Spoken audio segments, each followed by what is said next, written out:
बच्चों, study hard and see the magic. किसी ने सही कहा है, हार और जीत तो जिंदगी में लगी ही रहती है, लेकिन विजेता तो वही होता है जो हारने के बाद भी कोशिश करना नहीं छोड़ते हैं। तो इसी मोटिवेशन के साथ हम आज स्टार्ट करेंगे प्लांट किंगडम। प्लांट के बारे में हम पढ़ेंगे। और हेलो दोस्तों, हेलो बच्चों, आप सबको नमस्कार। और आज हम पढ़ेंगे क्लासिफिकेशन ऑफ प्लांट्स, जो कि डाइवर्सिटी इन लिविंग ऑर्गेनिजम्स का आज 4th लेक्चर है। और डाइवर्सिटी इन लिविंग ऑर्गेनिजम्स जो है वो क्लास 9 के साइंस का चैप्टर 7 है एंड बायोलॉजी का चैप्टर 3 है। पहले की तरह हर बार हम न्यू टॉपिक स्टार्ट करने से पहले हम प्रीवियस जो भी पढ़ते हैं उसे हम रिवीजन कर लेते हैं। तो हम जल्दी से एक बार देख लेते हैं कि प्रीवियस हमने क्या पढ़ा था। सॉरी, हमने देखा था कि विटेकर ने 5 किंगडम ऑफ क्लासिफिकेशन दिया था, जिनका नाम उन्होंने रखा था। ये 5 क्लासिफिकेशन जो दिया था उनका नाम रखा था Monera, protista, fungi, Plantae and last kingdom is the Animalia. 5th kingdom is the Animalia, right. तो हमने किंगडम मोनेरा के बारे में पढ़ चुके हैं, किंगडम प्रोटिस्टा पढ़ लिया है, किंगडम फंजाई पढ़ लिया है। और आज हम स्टार्ट करेंगे किंगडम, नया टॉपिक किंगडम प्लांटी, राइट। तो हम चलते हैं, बिना देर किए हुए हम किंगडम प्लांटी की ओर चलते हैं। और किंगडम प्लांटी में भी हम सबसे पहले थोड़ा बेसिक देख लेते हैं कि इनकी बेसिक इंफॉर्मेशन, दैट मीन्स इनकी मेन कैरेक्टरिस्टिक क्या है प्लांट्स की। तो बच्चों, प्लांट्स जो होते हैं नियरली मोर देन 500,000 स्पीसीज जो होते हैं वो प्लांट से किंगडम प्लांट में बिलोंग करते हैं, राइट। और किंगडम प्लांटी का जो कैरेक्टरिस्टिक है, सबसे पहले तो ये मल्टी सेल्यूलर होते हैं। जितने भी ऑर्गेनिजम्स ये प्लांट्स में आते हैं वो यूकैरियोटिक्स होते हैं एंड ये ऑटोट्रॉफ होते हैं। ऑटोट्रॉफ्स कहने का मतलब ये अपना भोजन खुद बनाते हैं, राइट। और जब ये ऑटोट्रॉफ्स होंगे तो इसमें प्रोमिनेंट क्लोरोप्लास्ट भी होंगे, दैट मीन्स क्लोरोफिल होंगे, जिसके द्वारा ये अपना भोजन बनाते हैं। और ये सेल वाल भी प्रेजेंट होंगे जो कि सेलुलोज का बना होता है। ये presence of chloroplast and the cellulose and the autotroph mode of nutrition. These are the main characteristic of eukaryotic plants, right? And the plant जो होता है, plants and animal are the most visible forms of the diversity of the living organisms. जैसे कि हमने बताया ये plants जो होते हैं, सिर्फ only मैं plants की बात करूँ तो ये 500,000 स्पेसीज इनके बिलोंग करते हैं प्लांट से, राइट। तो हमने इनके कैरेक्टरिस्टिक क्या देखा कि ये प्लांट किंगडम में जो भी चीज़ जो जितने भी ऑर्गेनिजम्स आते हैं वो मल्टी सेलुलर होते हैं, यूकैरियोटिक होते हैं, ऑटोट्रॉफ्स होते हैं, खाना खुद बनाते हैं, इसमें क्लोरोप्लास्ट होता है फोटोसिंथेसिस के लिए, and the cell wall present होता है जो कि सेलुलोज का बना होता है। एंड हमने देखा कि ये प्लांट्स जो होता है बहुत ही डाइवर्स फॉर्म में एग्जिस्ट करते हैं इन अर्थ पे। अब हम देखते हैं कि प्लांट्स किंगडम जो है वो उनका जो क्लासिफाई किया गया है वो किस बेसिस पे किया गया है, क्या लेवल। तो प्लांट किंगडम को क्लासिफाई करने के लिए इन्होंने 4 बेसिक कैरेक्टर्स लिए हैं जिसके बेसिस पे प्लांट को क्लासिफाई किया गया है। फर्स्ट वन इज द, सबसे पहला उन्होंने माना देखा कि whether the plant body will has well differentiated into the distinct plant।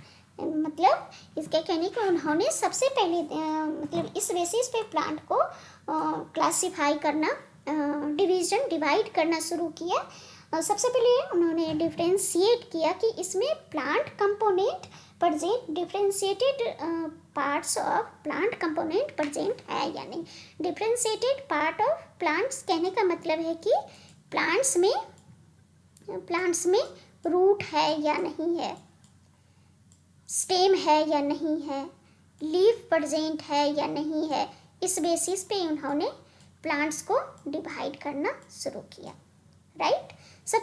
उसके बाद उन्होंने दूसरा बेसिस लिया, अगर प्लांट में रूट है या नहीं है, मतलब प्लांट डिफ्रेंशिएटेड कंपोनेंट है या नहीं है प्लांट्स में।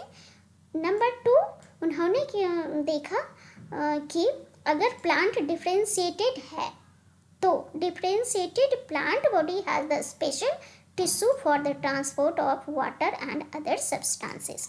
मतलब अब ये सबसे पहला बेसिस उन्होंने लिया कि प्लांट में डिस्टिंक्ट पार्ट्स है कि नहीं है, डिस्टिंग ये विजिबल है कि नहीं है।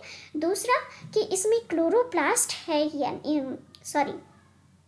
जो स्पेशल टिश्यू ट्रांसपोर्ट टिश्यू है या special tissue transport tissue, that means इसमें वेस्कुलर बंडल बोले तो इसमें जाइलम एंड फ्लोएम प्रेजेंट है या नहीं है। उसके बाद इन्होंने देखा, अच्छा इन्होंने देख लिया प्लांट किस बेसिस पे है, डिफ्रेंशिएटेड है या नहीं है डिफरेंट कंपोनेंट में, special component special transport tissues present है या नहीं है। एंड देन प्लांट में सीड बियरिंग एबिलिटी है या नहीं है, that means plant seed produce कर सकता है या नहीं कर सकता है।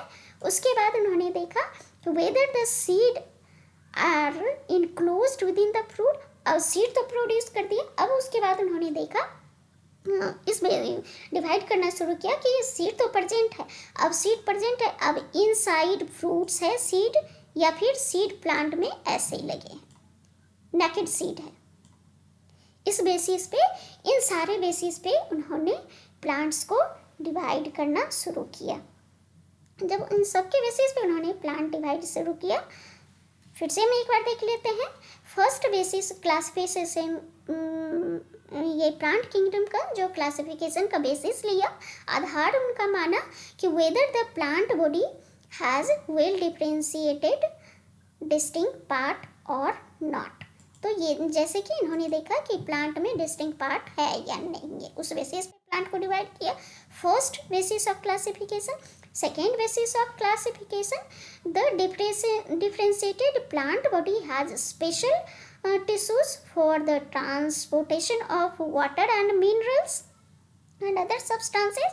उसके अगर प्लांट बॉडी में स्टेम है, लीफ है, तो इस पे देखा प्लांट बॉडी डिफ्रेंशिएटेड तो है, लेकिन इसमें टिश्यूज ट्रांसपोर्टेशन टिश्यू प्रेजेंट है या नहीं है, उस बेसिस पे प्लांट को डिवीज़न में डाला। उसके बाद सेकेंड और थर्ड वन देखा कि उसमें सीड अवेलेबल है कि नहीं है, सीड है, अगर सीड है तो फिर उसमें नेकेड है या फिर फ्रूट्स के अंदर सीड है, राइट। इस बेसिस पे उन्होंने देखा, प्लांट को डिवाइड किया। अब हम देखते हैं कि प्लांट को जो ये डिवाइड किया है, इस बेसिस पे इन्होंने कितने भागों, कितने डिवीजन किया गया है, राइट। अब हम देखते हैं कि प्लांट्स को कितने भागों में डिवाइड किया गया, राइट। प्लांट्स को इन्होंने डिवाइड किया, द फर्स्ट बेसिस था the presence of the differentiated parts in the plants. Plant में, अगर प्लांट में डिफ्रेंशिएटेड कंपोनेंट नहीं है, दैट मीन्स अगर don't have the differentiated plant body, तो उसे थाइलोफाइटा में रखा। ये डिवीजन 1 हो गया, राइट। थाइलोफाइटा डिवीजन 1 में रख दिया इनको, डिवीजन 1, थाइलोफाइटा को रखा डिवीजन 1 में, राइट। ऑन द बेसिस, इसमें देखा कि इसमें प्लांट जो होता है उनका वो उनका बॉडी जो है वो डिफ्रेंशिएट नहीं है। दैट मीन्स कि ये थाइलोफाइटा में जितने भी ऑर्गेनिजम्स आएंगे उनको लीफ, रूट एंड स्टेम में हम डिवाइड नहीं कर सकते हैं, उनका कोई शेप नहीं होता है, राइट। इसमें अगर एग्जाम्पल की बात करें तो इसमें एल्गी जो है,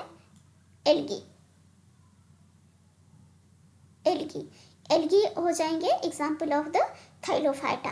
अब एल्गी, अब ये देखें यहाँ पे एल्गी हमने पहले भी पढ़ा है, मोनरा, प्रोटिस्टा पढ़ा है, तो उसमें भी एल्गी पढ़ा है, तो वो यूनिसेल्युलर एल्गी है, यहाँ पे ये मल्टीसेल्युलर एल्गी है, राइट।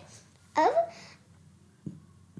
उन्होंने देखा ये हो गया जब प्लांट जो डिस्टिंक्ट कंपोनेंट में डिवाइड नहीं किया गया तो उसे थाइलोफाइटा में रखा गया। अब देखा कि प्लांट बॉडी तो डिफ्रेंशिएट हो रहा है, लेकिन अब सेकेंड बेसिस ऑफ लेवल हो गया, डिफ्रेंशिएशन तो हो गया, सेकेंड बेसिस हो गया क्या ये प्लांट विदाउट वेस्कुलर टिश्यूज है या प्लांट में वेस्कुलर टिश्यूज है। वेस्कुलर टिश्यूज बोले, वेस्कुलर टिश्यूज मतलब presence of xylem and phloem,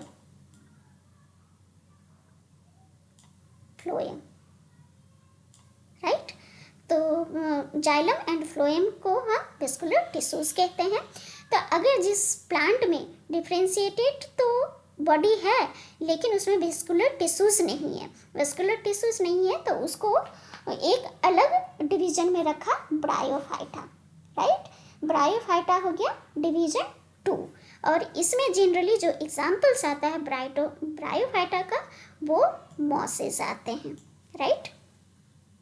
अब देखा और जो जिसमें वेस्कुलर टिश्यूज है, वेस्कुलर टिश्यूज भी है और वो प्लांट बॉडी भी डिफ्रेंशिएटेड है, दैट मीन्स कि प्लांट की body root, leaf and stem में डिफ्रेंशिएटेड है। अब उन्होंने थर्ड डिवीजन किया on the basis of presence the production of the seed or not. The plant organisms can produce seed or not.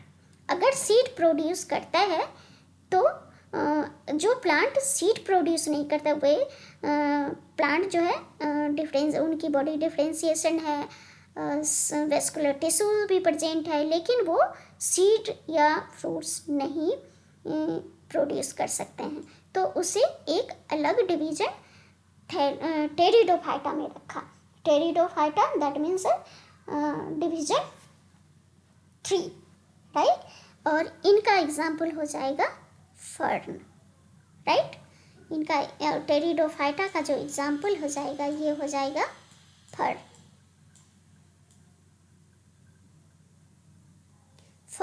Fern जो होता है ये सीड प्रोड्यूस नहीं करते हैं, राइट। अब जो प्लांट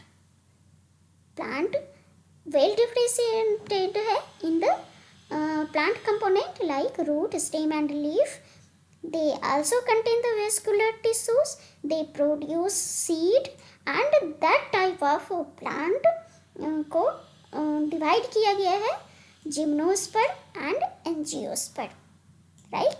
अब प्रोड्यूस तो करते हैं, अब सीड भी प्रोड्यूस करते हैं, लेकिन जिम्नोस्पर्म में उस प्लांट को रखा गया है जिनके सीड नेकेड होते हैं। नेकेड कहने का मतलब है कि सीड बियर करते हैं लेकिन सीड नेकेड है। सीड नेकेड का मतलब सीड के ऊपर कवर नहीं है, ये सीड है, बस ये सीड है, इसके ऊपर कोई कवरिंग नहीं है, तो ये हो गया gymnosperm, like. And the plants में सीड भी है और ये सीड के ऊपर से कवरिंग भी है, जैसे लीची सीड है उसके ऊपर कवरिंग है, तो ये एंजियोस्पर्म में आ जाएगा। एंजियोस्पर्म मीन्स, एंजियोस आप याद रखेंगे इनसाइड, एंजियोस आप ऐसे करके याद रखेंगे inside inside seed, that means seed inside रहेंगे, ऊपर से उनका कवर भी रहेगा। अब जो एंजियोस्पर्म प्लांट्स हैं वो उनको भी डिवाइड किया, फर्दर कैटेगराइज किया गया है इनटू द सब डिवीज़न किया गया है इनटू टू में। अगर जिस प्लांट्स में 2 कोटिलेडोन है, मतलब बीज जिनके 2 कोटिलेडोन है, ऐसे करके बीज 2 कोटिलेडोन है, और जिसमें सिंगल कोटिलेडोन है। अगर जिसमें 2 कोटिलेडोन, जिस सीड का कोटिलेडोन 2 है उसे डाइकॉट में रखा, और जिसमें 1 है उसे मोनोकॉट में रखा। राइट, ये बहुत एक बार हम इसको फिर से देख लेते हैं कि इन्होंने रिवाइज कर। हमने क्या बोला कि प्लांट्स किंगडम प्लांटी को सबसे पहला बेसिस ऑफ द डिवीजन रहा the differentiated parts in the plant. अगर प्लांट जो डिफरेंशिएट है इन रूट, स्टेम एंड लीफ में, तो उसको फर्दर डिवाइड किया गया। अगर प्लांट डिफरेंशिएटेड नहीं है, उसमें कोई रूट, स्टेम एंड लीफ नहीं है, तो उसे थाइलोपाटा में रखा गया। और प्लांट जो डिफरेंशिएटेड है उसको फिर फर्दर एक अलग दूसरा बेसिस देखा। प्लांट डिफरेंशिएटेड तो है, लेकिन उसमें वेस्कुलर बंडल है या नहीं है, अगर ट्रांसपोर्टिंग एलिमेंट्स है या नहीं है, दैट मीन्स उसमें जाइलम एंड फ्लोएम प्रेजेंट है या नहीं है। प्लांट्स डिफरेंशिएटेड है लेकिन उसमें जाइलम एंड फ्लोएम प्रेजेंट नहीं है, तो उसे ब्रायोफाइटा में रखा। और जिसमें वेस्कुलर बंडल प्रेजेंट है उसको फर्दर डिवाइड किया गया on the basis of bearing the seed. अगर वेस्कुलर बंडल प्रेजेंट है, प्लांट डिफरेंशिएटेड है एंड और वो सीड बियरिंग कर रहा है, अगर सीड बियरिंग नहीं कर रहा है तो उसे टेरिडोफाइटा में रखा गया, और जो सीड बियरिंग कर गया उसको फर्दर सब डिवाइड किया गया into the on the basis of the naked seed and the inside fruits, seed present inside the fruits. that means अगर seed bearing करता है तो वो naked है या covered है। राइट, जो naked seed होते हैं, naked seed वाले plants होते हैं, उसे जिम्नोस्पर्म के अंदर रखा गया, और जिनके सीड में कवरिंग होते हैं उसके एंजियोस्पर्म में रखा गया। अब एंजियोस्पर्म को भी फर्दर सब डिवाइड किया गया on the basis of presence of cotyledon. अगर 2 कोटिलेडोन प्रेजेंट है तो उसे डाइकॉट में रखा गया, और जिसमें सिंगल कोटिलेडोन प्रेजेंट है उसको मोनोकॉट में रखा गया। डाइकॉट हम देखें, जैसे चना हो गया, चना, मूंगफली और मटर, ये डाइकोटिलेडोन में हो गया। मोनोकॉट्स में हो गया गेहूँ, मक्का, लीची, ये सब मोनोकॉट हो गया। राइट, और धान, अरहर, ये सब मोनोकॉट, सॉरी नॉट अरहर, धान, ये सब मोनोकॉट में आ गया। और इसी तरह से हाँ, ये टेरिडोफाइटा जो है, टेरिडोफाइटा जो होता है वो, उसको लोग मतलब एक सजावटी प्लांट भी कहते हैं। ये टेरिडोफाइटा फैलने वाले प्लांट्स होते हैं। अब ब्रायोफाइटा जो होता है, लिविंग प्लांट किंगडम में सबसे ज़्यादा जो स्पेसीज होते हैं वो ब्रायोफाइटा का होता है। राइट, और ब्रायोफाइटा को एम्फीबियन भी कहते हैं, क्योंकि ये पहले थाइलोफाइटा से ब्रायोफाइटा में। थाइलोफाइटा जो होता है जनरली एक्वाटिक होता है, और ये एक्वाटिक से थोड़ा सा मॉइस्ट कंडीशन में भी ये उग जाते हैं, तो इसलिए इसे ब्रायोफाइटा कहते हैं। राइट, अब हमने देख लिया प्लांट का डिवीजन देख लिया। अब नेक्स्ट क्लास में, नेक्स्ट लेक्चर में हम देखेंगे fourth division of the plants, thallophyta. Thallophyta के बारे में हम डिटेल से कवर करेंगे। राइट, डिटेल से देखेंगे। तब तक के लिए थैंक यू सो मच। अगर वीडियो अच्छा लगे तो प्लीज़ लाइक एंड सब्सक्राइब, साथ में बटन भी ज़रूर दबाएं एंड कमेंट ज़रूर करें, अपना व्यू ज़रूर रखें। Thank you so much.